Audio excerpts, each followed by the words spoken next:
Okay, 3-minute flight instructor, scene 1, take 1, rounding out or calling it the flare. The flare on landing. Okay, go ahead and start our timer here, 3-minute timer. The flare, so yeah, one of the critical phases. Now we talked about airspeed and centerline, So you got airspeed and centerline. There's no crosswind day, okay, so you're real minimal rudder work, okay? So, but you're keeping that centerline with the rudder, right?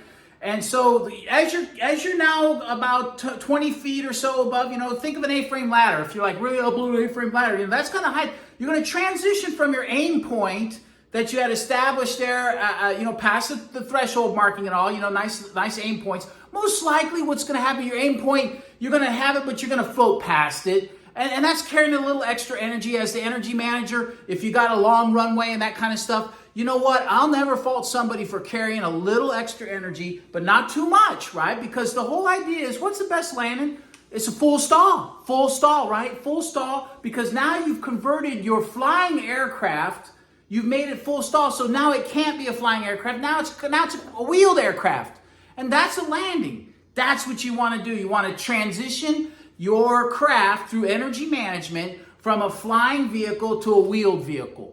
And once you got that, you got to remember you still got wings on there, so ease on them rudders, because you're still kind of going fast. You got to let it slow down and hold that yoke back. But that flare, the whole idea is you can't never come down on that nose gear. Oh, lordy, you go around. You're going to have to go around. You're going to have to put power to it and do your go-around procedures that you've practiced with your flight instructor. Don't ever come in like that. You're coming in, okay, it's going to be nose down, but then as you're starting that flare, you better be starting that flare about 20 feet or so, because you're going to just bleed it off, and you're going to feel those cups of tea, right? You're going to start putting in those inputs we talked about, a little more cups of tea, 5-6 cups of tea. You're going to watch how far the yoke comes out for future reference. You're going to see how far that stem comes out. There's a hole for sometimes they got a pin the control things when you lock her down at the chocks. So just look at all that. Take that, but you want to transition your eyes from your aim point now down the runway, because now your peripheral vision, and then we're talking about day landings, right? First thing you're trying to land, you're flying at night. I don't think flight is going to let you do that.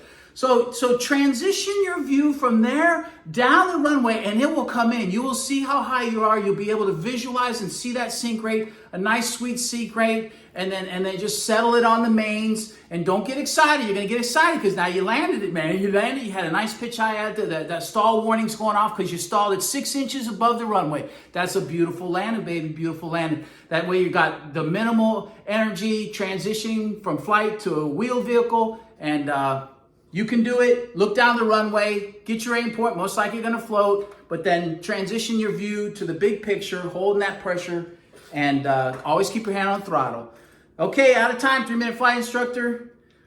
I hope you can flare it. I know you can. And then soon your instructor will be hands off. We all like hands off.